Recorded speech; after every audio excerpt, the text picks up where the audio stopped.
अस्सलाम वालेकुम। 9th class. आज हम आपकी एक्सरसाइज नंबर 2.4 का क्वेश्चन नंबर 3 जो है उसका पार्ट 2 सॉल्व करने जा रहे हैं। मैंने आपको क्लास में भी बताया था कि ये काफ़ी इम्पोर्टेंट क्वेश्चन है, ठीक है। तो आपने इसको तवज्जो से देखना है कि इसको कैसे सॉल्व करना है। क्वेश्चन देखिए, ये आपके पास गिवन है, इसे आपने जस्ट सिंप्लीफाई करना है। सिंप्लीफाई कैसे करना है कि 216 के फैक्टर्स बना लें, तो ये बनेंगे 6 रेज़ टू पावर 3, यानी कि 6 को 3 टाइम मल्टीप्लाई करें। 6 6 कितना हुआ 36, और 36 6 216।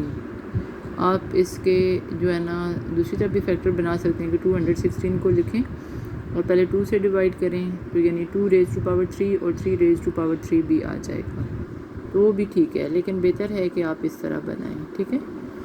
तो अगर आप उस तरह बनाएंगे 2 रेज़ टू पावर 3, तो वो भी इस पावर से कैंसिल हो जाएगा, और 3 रेज़ टू पावर 3 जो है वो भी इससे कैंसिल होके तो क्या आ जाएगा 6 ही बाहर आ जाएगा, ठीक है।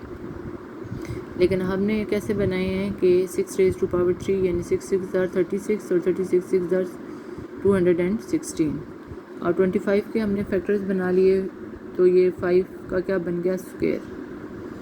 अब यहाँ जो डिनोमिनेटर था इसमें हमने क्या किया, पॉइंट ख़त्म किया। पॉइंट की जगह क्या लगा 1 डिनोमिनेटर में, और 2 डिजिट हैं तो 2 ज़ीरो लगे। अगर 3 होते तो 3, 4 हैं तो 4 ज़ीरो लगते, ठीक है।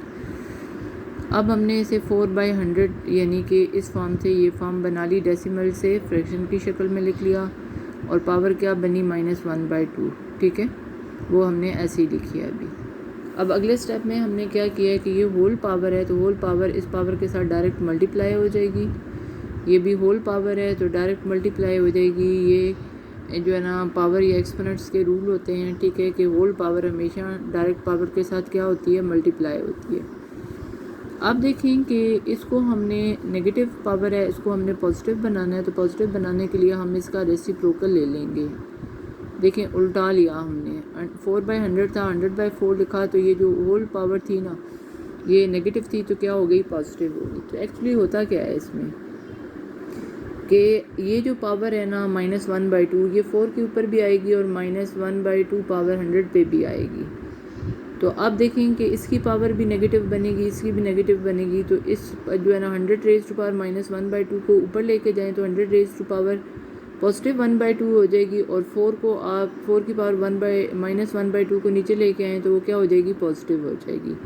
क्योंकि पावर के ये रूल हैं, पिछले एक्सरसाइज में हमने पढ़ा है कि पावर के रूल क्या हैं कि जब हम जो है ना किसी भी बेस को जो है ना शिफ्ट करते हैं, नोमिनेटर या डिनोमिनेटर, यानी इसको हम नीचे लेके आएँ तो ये पॉजिटिव, अगर नेगेटिव है, अगर नेगेटिव है तो फिर क्या हो जाएगी, पॉजिटिव। इसी तरीके से डिनोमिनेटर को जब ऊपर लेके जाएं तो उसकी पावर अगर पॉजिटिव है तो नेगेटिव, नेगेटिव है तो पॉजिटिव हो जाएगी, ठीक है। लेकिन सिंपल वे में हम बात करेंगे यहाँ पे कि जब आप इसका रेसिप्रोकल लेते हैं तो नेगेटिव पावर जो होती है वो क्या हो जाएगी, पॉजिटिव हो जाएगी, ठीक है। अब देखें कि 3 के साथ 3 आपने कैंसिल किया तो क्या आ जाएगा, 2 आ जाएगा। यहाँ पे 2 से 2 कैंसिल करें तो पावर क्या आ जाएगी, 1 1 लिखें ना लिखें कोई फ़र्क नहीं पड़ता है, ठीक है। अब ऐसे ही जो है ना 100 को 4 से डिवाइड कर लें तो क्या आ जाएगा 25, यानी 25 4 ज़ार कितने होते हैं 100, 4 1 ज़ार और 4 25 ज़ार 100, ठीक है ना। 100 डिवाइडेड बाई 4 25 आंसर आ जाएगा 1/2 पावर। अब आप 5 की पावर इसे 2 लिख सकते हैं, 25 को ये 2 और ये 1/2 क्या हो जाएगा, कैंसिल।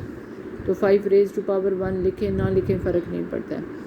अब देखें कि ये ऊपर वाला जो 5 है और ये 5 दोनों क्या हो जाएंगे, कैंसिल, और आपके पास रह जाएगा 6 रेज़ टू पावर 2। अब ये जो स्क्वायर रूट है इसका मतलब है 1/2, 2 और 1/2 क्या हो जाएगा, कैंसिल, और 6 रेज़ टू पावर 1 या 6 आपके पास क्या आ जाएगा, आंसर में आ जाएगा, ठीक है। तो आई होप कि ये आपको समझ आ गया, ठीक है। तो ये इस तरीके से हमने इसको क्या किया है, सिंप्लीफाई कर लिया। अब देखें इसी एक्सरसाइज का हमारे पास यहाँ पे क्वेश्चन है 3, और इसका हम पार्ट करने जा रहे हैं 3। पार्ट नंबर 3 क्या है, एक्सरसाइज नंबर 2.4 ही है हमारे पास। क्वेश्चन नंबर हमारे पास 3 है, लेकिन पार्ट हम इसका करने जा रहे हैं 3। पहले हमने पार्ट 2 किया है। तो पार्ट नंबर 3 में देखें क्या है कि ये 5 बेस है और इसके ऊपर पावर क्या है 2, और पावर के ऊपर एक और पावर है, लेकिन यहाँ देखें बेस है, बेस के ऊपर पावर है और फिर होल के ऊपर, यानी इस बेस और पावर के होल के ऊपर एक पावर है। तो ये दो डिफरेंट तरीके से लिखी हुई हैं पावर्स। तो जब पावर के ऊपर डायरेक्ट पावर हो तो दैट्स मीन उस पावर को उतनी दफ़ा आपने मल्टीप्लाई करना होता है, यानी 2 रेज़ टू पावर 3 का मतलब है 2 को 3 टाइम मल्टीप्लाई करें तो क्या आ जाएगा, 2 2 4, 4 2 8। और होल पावर डायरेक्ट मल्टीप्लाई होती है पावर के साथ, 3 2 क्या हुए 6। देखें इन दोनों पावर को मैंने डिफरेंट तरीके से सॉल्व किया, यानी पावर के ऊपर होल पावर के ऊपर डायरेक्ट पावर हो तो दैट्स मीन इस पावर को हमने उतनी दफ़ा मल्टीप्लाई करना है, और पावर के होल पावर हो तो दैट्स मीन उसे मल्टीप्लाई करना है आपने। 3 2 क्या हुआ 6, और यहाँ पे 2 2 4, 4 2 8। अब देखें कि डिवीजन है दरमियान में। अब इस डिवीजन के साइन को, ये x is not equal to 0, यानी डिनोमिनेटर में आप 0 नहीं ले सकते, ठीक है ना। अब देखें कि यहाँ पे आपने क्या करना है कि इसको आप नीचे ले आइए, यानी कि डिवीजन को आप यूँ भी लिख सकते हैं और डिवीजन को यूँ भी लिख सकते हैं, यानी 5 raise to power 8 divided by 5 raise to power 6। अब जब हम इस बेस को ऊपर लेके जाएंगे तो ये पावर पॉजिटिव है, ऊपर जाके क्या हो जाएगी, नेगेटिव हो जाएगी, डॉट फॉर मल्टीप्लिकेशन के लिए, ठीक है। ये अब डिवाइड हो रहा है, ये क्या हो जाएगा, मल्टीप्लाई हो जाएगा, ये पावर ऊपर जाके क्या हो जाएगी, नेगेटिव हो जाएगी। अब बेसिस सेम है, आप एक बेस लिखें और पावर को करें कंबाइन, 8 माइनस क्या हो जाएगा 6, 8 में से 6 निकालेंगे तो कितने बचेंगे 2। तो 5 रेज़ टू पावर 2 का मतलब हुआ 5 को 2 टाइम मल्टीप्लाई करिए तो क्या आ जाएगा 25 आ जाएगा, ठीक है। ये एक हमने क्वेश्चन जो है ना, यानी पार्ट नंबर 3 सिंप्लीफाई किया। अब हम पार्ट नंबर 4 करते हैं।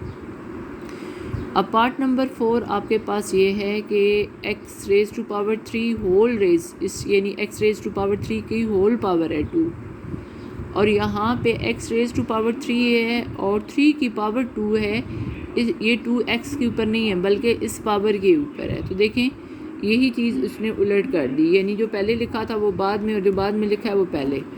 अब करना क्या है कि होल पावर है तो 3 2 कितने हुए 6, और 3 का स्क्वायर का मतलब हुआ कि 3 को 2 टाइम मल्टीप्लाई करें तो क्या आ जाएगा 9। आगे लिखा हुआ x is not equal to 0, denominator 0 नहीं होना चाहिए, बाकी इसका इस क्वेश्चन से और कोई ताल्लुक़ नहीं है। तो देखें कि जो है ना ये 9 पावर बनी और ये क्या बनी 6। अब डिवीजन के साइन को हम ऐसे लिखेंगे, यानी x raise to power 6 divided by x raise to power 9। अब पिछले क्वेश्चन में हमने क्या किया था कि 5 रेज़ टू पावर 6 क्योंकि छोटी पावर थी हमने ऊपर शिफ्ट किया था।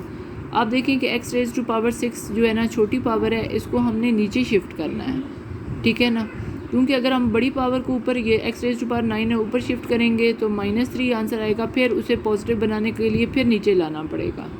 तो इसलिए हम x रेज़ टू पावर 6 को नीचे जब शिफ्ट करेंगे तो ऊपर क्या रह जाएगा 1 रह जाएगा, ओनली 1, क्योंकि अगर यहाँ पे इसको शिफ्ट करें यहाँ 0 रह जाता है, टोटल टर्म क्या हो जाएगी 0 हो जाएगी। बात समझ आइए या नहीं, क्योंकि 0 को किसी नंबर से भी डिवाइड करें तो वो क्या हो जाता है 0 हो जाती है पूरा। तो लिहाजा यहाँ पे 0 नहीं बल्कि जब इसको हम नीचे शिफ्ट करेंगे तो क्या आएगा 1 आएगा। बहुत से बच्चों के ज़हन में आता है कि इसे नीचे शिफ्ट करेंगे तो यहाँ 0 रह जाएगा, नहीं यहाँ पे 1 रह जाएगा। इसको हमने नीचे शिफ्ट किया तो इसकी पावर क्या हो जाएगी नेगेटिव हो जाएगी। अब आपने क्या करना है, इन दोनों बेसिस की बजाय एक बेस लिखनी है और 9 में से क्या करना है 6, 9 में से 6 निकाले तो आपके पास x रेज़ टू पावर क्या बचे 3 बचे, ठीक है। अब अगर मैं इसको जो है ना ऊपर ले जाती तो ये ऊपर power x raise to power -3 आता और फिर मुझे उसे नीचे शिफ्ट करना पड़ता, ठीक है। तो ये जो है ना, क्योंकि मैंने पहले से ही देख लिया था कि ये बड़ी पावर है और ये छोटी पावर है तो मैंने इसे नीचे शिफ्ट कर लिया था। जैसे यहाँ पे देखें कि 5 रेज़ टू पावर 8 बड़ी पावर है तो ये छोटी पावर को हमने ऊपर शिफ्ट किया था। तो यहाँ x रेज़ टू पावर 9 बड़ी पावर है तो इसको हमने नीचे शिफ्ट किया, तो आपके पास आंसर आ जाएगा। देखें 9 में से 6 निकाले कितने बचे 3, तो 1 divided by x raise to power क्या आ जाएगा 3। तो इस तरीके से ये आपका क्वेश्चन नंबर 3 मैंने आपको बताया था, काफ़ी इंपॉर्टेंट क्वेश्चन है बोर्ड के पॉइंट ऑफ व्यू से। तो ये क्वेश्चन नंबर 3 जो है इसके 3 पार्ट मैंने आपको करवा दिए हैं, पहला पार्ट अभी रहता है वो इंशाल्लाह अगली वीडियो में करेंगे। अल्लाह हाफिज़।